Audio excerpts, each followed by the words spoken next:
Hello my dear friends, I welcome all of you to my YouTube channel Nurul Alam Najo. আজি আমি এই ভিডিওটিত preposition সম্পর্কে কিছু কথা জানিম। আজিৰ প্ৰিপজিশনৰ বিষয়টো হৈছে বাই প্ৰিপজিশন। আমি সাধাৰণতে কোনবিলাক ক্ষেত্ৰত বাই প্ৰিপজিশন ব্যৱহাৰ কৰিম তাৰ বিতং কথা আমি এই ভিডিওটিৰ জৰিয়তে জানিম। আৰু এই প্ৰিপজিশন টপিকটো যিকোনো কম্পিটিটিভ বিশেষকৈ আপোনাৰ director of health service examination Assam direct recruitment examination বা যিকোনো কম্পিটিটিভ এক্সামৰ বাবে বৰকৈ প্ৰয়োজনীয় হয়। আপোনালোকে সম্পূৰ্ণকৈ ভিডিওটি চাব বুলি মোৰ আশা। আহকচোন বাৰু এই বাই প্ৰিপজিশনটো আমি কোনবিলাক ক্ষেত্ৰত ব্যৱহাৰ কৰো তাৰ বিতং আমি জানি লওঁ। প্ৰথমতে হৈছে যে আমি যদি জোখ বা পৰিমাণ বুজাও সেই ক্ষেত্ৰত আমি বাই প্ৰিপজিশন ব্যৱহাৰ কৰো। তাৰ উদাহৰণ হিচাপে আপুনি চাই লব মিল্ক সেলস বাই লিটাৰ, গাখীৰ লিটাৰ হিচাপে বিক্ৰী কৰা হয়। বা হুইট ৰাইস সেলস বাই কুইন্টাল। ইয়াতে জোখ বা পৰিমাণ বুজাবৰ কাৰণে আমি কি ব্যৱহাৰ কৰিছো বাই প্ৰিপজিশন ব্যৱহাৰ কৰা হৈছে। দ্বিতীয় চাই লব যে আমি কি কৰো কাৰবাৰ হতুৱাই বা কাৰবাৰ দ্বাৰা বা কাৰবাৰ হতুৱাই বুজাবৰ কাৰণে অৰ ইমপ্লাইং এন এজেন্সি কৰ্তা বুজাবৰ কাৰণে আমি কেতিয়াবা কি কৰো বাই প্ৰিপজিশন ব্যৱহাৰ কৰো। উদাহৰণ হিচাপে চাওক দ্য উইংস অফ ফায়াৰ, আমি নিশ্চয় কিতাপটোৰ নাম সকলোৱে জানো। The Wings of Fire হৈছে Dr. APJ Abdul Kalamৰ অটোবায়োগ্ৰাফি। আমি কি লিখিছো The Wings of Fire was written by কাৰ দ্বাৰা লিখা হৈছে Dr. APJ Abdul Kalam. The tiger was killed by Jim Corbett. এত বাই মানে এই কামৰ কৰ্তাৰ জনক বুজাইছে। The room was decorated by the students. আমি নিশ্চয় এইখিনি কথা বুজি পালো। Implying an agency বা কাৰোবাৰ দ্বাৰা বা কাৰোবাৰ হতুৱাই এই কথা বুজাবৰ কাৰণে আমি কি কৰো বাই প্ৰিপজিশন ব্যৱহাৰ কৰো। বাই যুগ টাইম এক্সপ্ৰেশন সময়তকৈ আগে বুজাবৰ কাৰণে আমি বাই প্ৰিপজিশন ব্যৱহাৰ কৰো। টু ইন্ডিকেট বিফোৰ ইয়াত বাই প্লাস টাইম এক্সপ্ৰেশন যেনেকে students must submit their project by 11 বজাৰ আগতে তেওঁলোকে কি কৰিব লাগিব প্ৰজেক্টসমূহ জমা দিব লাগিব।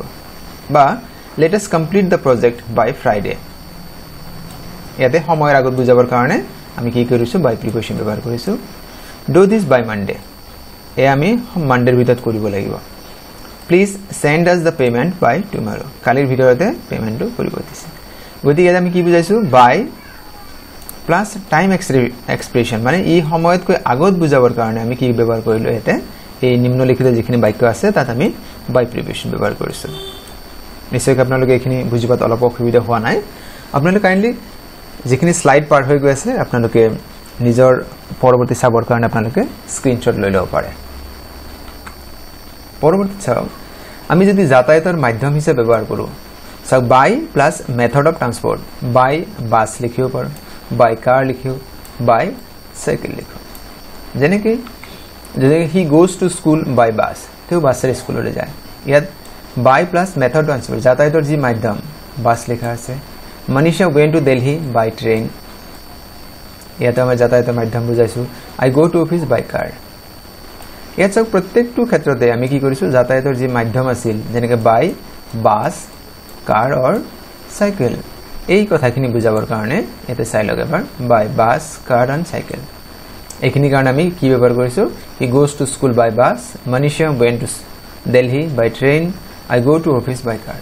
ইয়াতে বাই যুগ মেথড অফ ট্ৰান্সপোৰ্টেশন হলো আমি কি ব্যৱহাৰ কৰো বাই প্ৰিপজিশন ব্যৱহাৰ কৰো। পৰৱৰ্তী বাক্য চাওক বাই যুগ প্লেস। ইয়াত চাওক কি হয় বিসাইডস বা at the side of or next to close to কোনো বস্তুৰ কাষ বা ওচৰত বুজাবৰ কাৰণে আমি বাই প্ৰিপজিশন ব্যৱহাৰ কৰো। যেনেকৈ the building is by a lake or stream বিল্ডিংটো কোনবা হ্ৰদ বা নিজৰাৰ কাষত ওচৰত বুজাবৰ কাৰণে আমি আসলে বাই প্ৰিপজিশন এটা ব্যৱহাৰ কৰিছো। বা I would love to live in a house by the sea মই সাগৰৰ পাৰৰ কোনবা ঘৰত থাকিবলৈ মই ভাল পাম। Rajan lives by a bus station ৰাজনে বাস ষ্টেচনৰ কাষত থাকে। গতিকে আমি ইয়াত কি ব্যৱহাৰ কৰিছো বাই শব্দৰ দ্বাৰা কোনো ঠাই কোনো বস্তুৰ কাষ বা কোনো বস্তুৰ ওচৰ বুজাবৰ কাৰণে আমি ইয়াতে বাই ব্যৱহাৰ কৰিছো প্ৰত্যেকটো বাক্যতে। আমি কাইন্ডলি নোট ডাউন কৰি ল'ব মই হাইলাইট কৰিছো। আমি পৰৱৰ্তী বাক্যলৈ আগবাঢ়িছো। বাই যুগ মেথড অফ কমিউনিকেশন আগতে শিকিলো ট্ৰান্সপোৰ্টেশন এটা যোগাযোগৰ মাধ্যম আগতে আছিল পৰিবহন যাতায়াতৰ মাধ্যম describes how you communicate with someone কারবার হইতে আমি কি ধরে যোগাযোগ করো সেই কথা বুঝাবার কারণে আমি কি করে ব্যবহার করব বাই প্রিপোজিশন ব্যবহার করব আপনার উদাহরণ হিসেবে জানিলা বাই লগত কি হবে টেলিফোন বাই লগত পোস্ট বাই লগত ইমেইল এই কথা বুঝাবার কারণে আমি তার আগত কি ব্যবহার করব বাই প্রিপোজিশন ব্যবহার সব বাক্যটা চাই লব she spoke to Rani by telephone তেও রানী হতে টেলিফোনত কথা পাতিছে Please confirm the order by email. আপনি ইমেইলের জৰিয়তে এই অৰ্ডাৰটো নিশ্চিত কৰিব Please send it by post.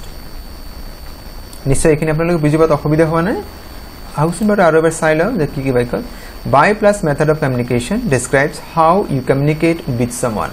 আপুনি কাৰোবাৰ সৈতে কিদৰে যোগাযোগ কৰিছে সেয়া বুজাবৰ কাৰণে আমি by preposition ব্যৱহাৰ কৰোঁ যেনেকৈ by telephone by post or by email আমি एग्जांपल কেটা চাই লওঁ She spoke to Rani by telephone Please confirm the order by email or please send it by post. নিশ্চয় এখানে বুজি পাত আপোনালোকৰ অলপ অসুবিধা হোৱা নাই আকসুন বাৰু আমি পৰৱৰ্তী স্লাইড লাগবাইছো বাই লগত কি হয় ৰিফ্লেক্সিভ প্ৰনাউন যেনেকৈ myself yourself herself himself themselves এই ধৰণৰ যিবিলাক শব্দ আছে তাক ৰিফ্লেক্সিভ প্ৰনাউন বুলি কওঁ যেনেকৈ বাই যোগ myself yourself himself herself itself themselves ours এই ধৰণৰ শব্দ যেটা হ'ব তাৰ আগত আমি সাধাৰণতে বাই প্ৰিপোজিশন ব্যৱহাৰ কৰোঁ আহকচোন বাৰু উদাহৰণ জানিলো My daughter is studying by herself daughter জনী মোৰ ছোৱালীজনী নিজে নিজে পঢ়ি আছে এটা herself আছে তাৰ আগত আমি কি ব্যৱহাৰ কৰিছো by I can do it by myself মই এটা নিজেই কৰিব পাৰিম ইয়াতে কি আছে myself দি আছে তাৰ আগত by প্ৰিপোজিশন ব্যৱহাৰ হৈছে Let them do the work by themselves they have the পৰিৱৰ্তে আমি কি লিখিছো themselves এটো প্লুৰাল ফৰ্ম আছে বাকি ব্ল্যাক সিঙ্গুলার আছে herself myself সিঙ্গুলার আছে এখানে সেলফ হইছে ইয়াত চাও self s e l v e s হইছে নিশ্চয় এখানে আপনি বুঝি পাইছে রিফ্লেক্সিভ প্রনাউন যদি হয় আমি তেতিয়া রিফ্লেক্সিভ প্রনাউন কোন বিলাক হয় myself yourself himself herself itself themselves ourselves এই বিলাকক আমি কি বুলি কও রিফ্লেক্সিভ প্রনাউন সো বাই আর কোড ব্যবহার হয় by plus passive voice passive ভয়েসত ইন জেনারেল আমি কি করব বাই প্রিপোজিশন ব্যবহার করব কিছুমান ক্ষেত্রে বাই নকৰিও পাৰো নহয় যেনেকৈ নো ভাৰ্ব থাকিলে নহয় যেনেকৈ আই ৰোট আ লেটাৰ এটো অ্যাক্টিভ ভয়েসৰ হয় আমি নিশ্চয় সকলো বুজি পাইছো এ লেটার এটো যেটো পাস্ট টেন্স হৈছে এ লেটার ওয়াজ রিটেন বাই মি ইয়াত সব বাই প্রিপোজিশন ব্যবহার প্যাসিভ ভয়েসত আমাৰ কি হৈছে এই যেটো প্যাসিভ ভয়েসৰ বাক্য হয় একেদৰে Sima is painting a picture ই অ্যাক্টিভ ভয়েসৰ হয় a picture is এটো প্রেজেন্ট কন্টিনিউয়াস হয় এখানে কি আছে a picture is being painted এটা বাই প্রিপোজিশন আকো বাই প্রিপোজিশন হৈছে বাই Sima ই প্যাসিভ ভয়েসৰ হয় পরবর্তী বাক্য চাও বাই কার লগত ব্যবহার হয় method of or method or mode of payment মূল্য বা দাম আদায়ের যে মাধ্যম আপনি কি ধরে দাম আদায় করেছে বা মূল্য প্রদান করেছে যেনেকে বাই কি লগত হবে ক্রেডিট কার্ড আর চেক আমি এই ক্ষেত্রে আমি কি যদি ক্রেডিট কার্ড শব্দ ব্যবহার করিছো তেতিয়া আমি বাই শব্দ ব্যবহার করিম আবা আমি যদি চেক ব্যবহার করিছি তেতিয়া আমি বাই প্রিপোজিশন ব্যবহার করিম হাকসুন বার উদাহরণ কি আছে চাইলো we paid for the mobile phone by check আমি মোবাইল ফোনটোৰ দাম চেকেৰে পেমেন্ট কৰিছিলো can I pay by credit card মই ক্ৰেডিট কাৰ্ডৰ জৰিয়তে পেমেন্ট কৰিব পাৰিম নে ইয়া সগটা মন কৰিবলে কথা যে হেতে লিখা আছে note that we do not use by for cash payment আমি যদি cash পেমেন্ট কৰিছো তেতিয়া কিন্তু আমি by preposition ব্যৱহাৰ নকৰো we use preposition in যেনেকৈ Sabita paid in cash for the cosmetics সাধাৰণতে কি হয় আমার যদি আমি ক্যাশ পেমেন্ট করি তেতিয়া আমি বাই পরিতে আমি ইন ব্যবহার করব বাকি আপনি যদি ক্রেডিট কার্ড বা চেক শব্দ ব্যবহার করেন তেন্তে তাত আমি বাই প্রিপোজিশন ব্যবহার করব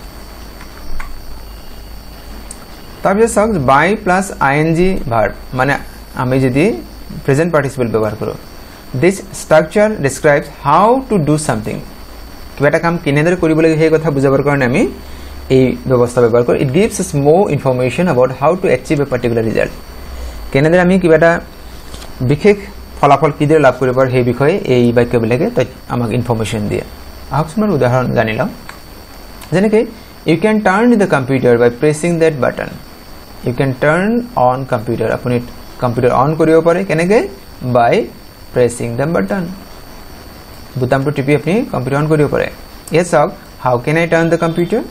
মই কেনেকৈ কম্পিউটাৰ অন কৰিব পাৰো? Answer, by pressing the button. ইয়াতে আমাৰ by preparation দেখা আমি পালো। মৰমৰ বন্ধু-বান্ধৱীসকল, আজিৰ এই সৰু ভিডিঅ'টিৰ বিষয়বস্তু ইমানেই আছে। আপোনালোকে ভিডিঅ'ৰ বিষয়বস্তু আৰু ইয়াৰ উপস্থাপন কেনে পালে মোক জনাবলৈ নাপাহৰিব। আপোনালোকৰ পৰা লাভ কৰা এটি কমেণ্টে আমাক পৰৱৰ্তী ভিডিঅ'সমূহ বনোৱাত বৰকৈ অনুপ্ৰাণিত কৰে। আৰু আপোনালোকৰ পৰা সদায় আমি সুন্দৰ দিহা পৰামৰ্শ কামনা কৰোঁ যাতে পৰৱৰ্তী ভিডিঅ'সমূহ আৰু ভালদৰে বনাব পাৰোঁ। আপোনালোকৰ বিশেষ অনুৰোধ, যদি প্ৰথমবাৰৰ মোৰ চেনেলটি চাই আছে, ইয়াৰ উপস্থাপন আৰু বিষয়বস্তু ভাল পাইছে, চেনেলটি ছাবস্ক্ৰাইব কৰিবলৈ আশা থাকিল। আৰু আজিৰ এই ভিডিঅ'টি সম্পূৰ্ণকৈ চোৱাৰ বাবে আপোনালোকলৈ বিশেষ ধন্যবাদ।